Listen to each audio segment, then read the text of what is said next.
Hey everybody, it's Mimi. Today's the day. I'm gonna show you all how to make my cheese yeast sauce. This particular batch is going on top of a pizza. So we'll see how that turns out, right? Okay, so let's get started. So as you can see, I have all of my ingredients here. These are all of the ingredients plus some that I have listed in my recipe posted on my page that I'll post again here under this video. So to get started, this is Nutritional Yeast, for those who didn't know. I really like this brand. Sometimes if you go into like a cooperative grocery store, sometimes they'll have yeast in their bulk bins, but that's pretty hit or miss. But you can find Bob's Red Mill at Harris Teeter and stuff, and they come in these nice little baggies here. So I'm going to open that up. Okay, everybody, I have everything measured out now, so we're gonna start. Let's do this. So first, you're gonna take your 1 cup of nutritional yeast and you're gonna put it in a pot. Now note that I don't have my burner on yet. This is important. Don't turn your burner on yet. Let's see. This is my 1 tablespoon of all-purpose flour. And this is my 2 tablespoons of cornstarch. Alright, and I'm going to get my whisk. I'm just gonna mix it together. I'm sorry, these cameras, the angles are absolutely atrocious. I'm a one-woman show right now, so you're just gonna have to hopefully put up with it for the time being. Alright, so once you have everything fairly well blended together, I'm going to turn on the lights. That didn't really help at all. And you're going to start taking your 2 cups of water and you're going to start adding it slowly. You're not going to add it in all at once. That's also fairly important. Don't add it in all at once. So add a little bit and then stir until you get like a nice creamy paste. This is also very hard to do one-handed. You will have a lot easier time than what I'm having right now. I'm probably going to have to add a little bit more water. And that's fine. You just add a little as you go. Everything's going to be fine. It's going to be great. You're going to have a tasty cheese sauce by the end of this. That's not like made of actual cheese. It's amazing. I have to admit though, I am pretty darn sad I can't have cheese right now. So this has been kind of like a morale booster for me. Let's see, just a skosh more. I'm going to try to hold the pot and stir. There we go. I got this. Yeah. So see, very nice. It's creamy. It's kind of leaving ribbons behind. So at this point, you're going to want to turn your stove on now. So let's see. Yeah, that's the right one. I'm going to turn mine up to medium high-ish. And this is going to start to bubble and thicken. And I will add more water now before that happens. And if it's like still way too thick by the time it gets to the thickening stage of this process, add a little bit more water. Add water until you are happy. That's all that matters, really, is that you're happy with what you're making. At this point, I am also going to add some wet ingredients. Now this is the 2 teaspoons of wet mustard and a little blob of Better Than Bouillon paste. I swear by this stuff. This stuff is absolutely fantastic. Now, if you're 100% vegetarian and you're not going to fly with that, don't quote me on this. But I think I have seen a vegetable-based Better Than Bouillon. It's like vegetable stock instead of chicken or beef or whatever. It's just purely vegetables.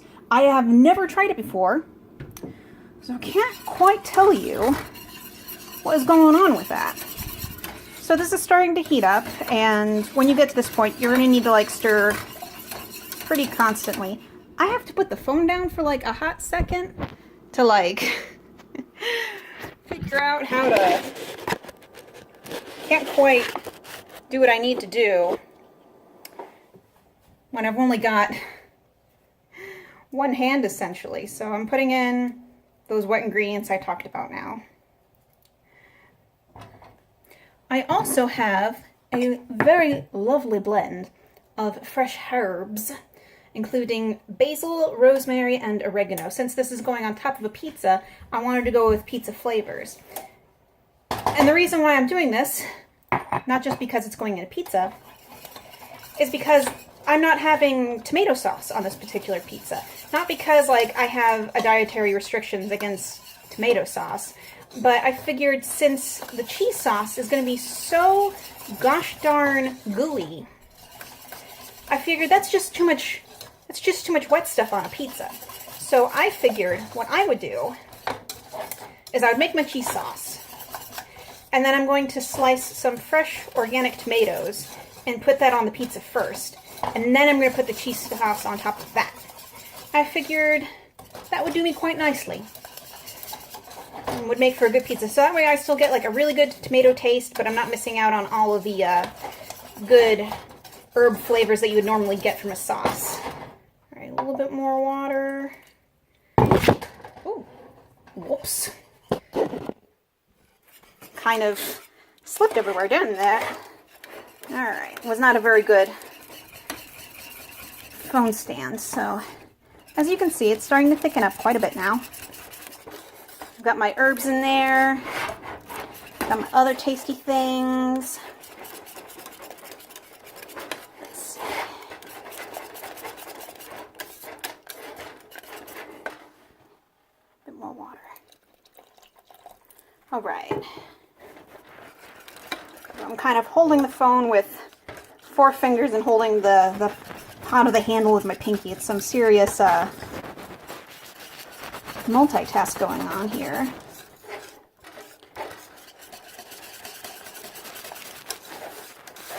Yeah, this is looking very nice. Very nice indeed.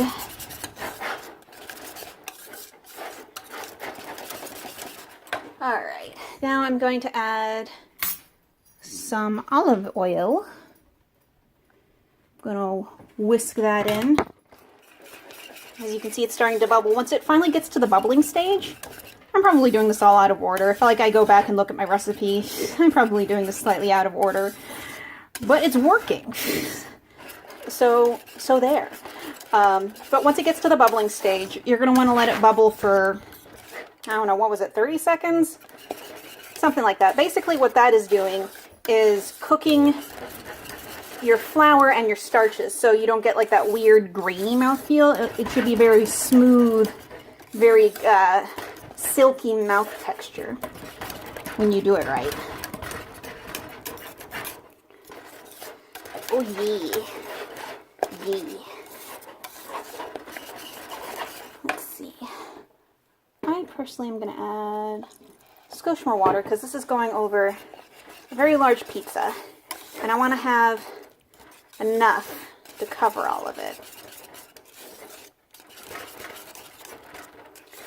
It's looking very nice.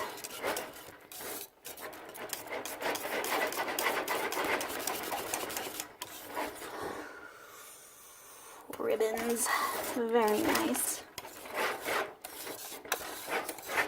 And this can pretty much go on top of anything that you so desire. Like sometimes I'll make like a grilled cheese with this if I'm feeling in the mood. I can put this on top of pasta. I'm putting it on pizza today. It's going to be great. It's going to be absolutely fantastic. Whew. Now your arm will get tired, but you gotta hang in there, folks. It'll be worth it. It'll be worth your time. So let's see, I'm gonna turn that down to low. And let's see, I'm gonna add a healthy bit of garlic there.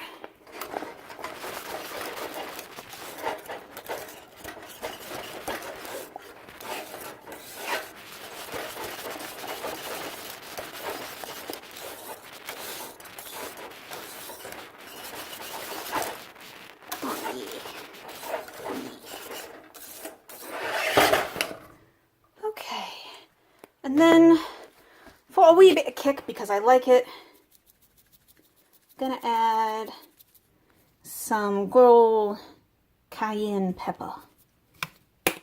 Not too much, just enough to let you know it's there.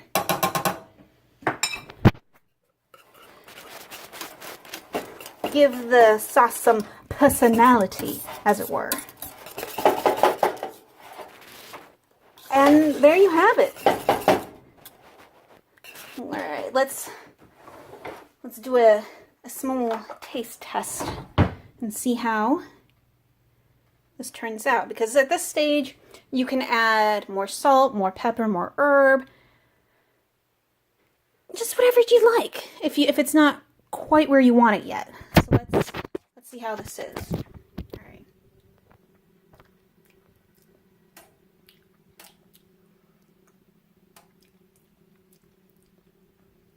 Oh yeah. Yeah. Good stuff. Good stuff. All right. So there you have it. I will come back in a minute once I have my pizza dough sorted out. And I will show you guys that finished product. See you in a bit. All right, and we're back, and I have my lovely crust out and these wonderful tomatoes. And now I pour the cheese. So first I'm going to try doing this one-handed and see how that goes. So what I'm going to do is I'm just going to pour it. Now mind you, this is the first time I'm using this particular recipe on a pizza. So we'll see how this goes. Alright, I'm gonna have to get a spatula. I'll be right back. Behold my creation! So this has got a little bit, not much, of Parmesan, like shreds, I guess? Shaved. Parmesan shaved bits. Because I just wanted some cheese, guys.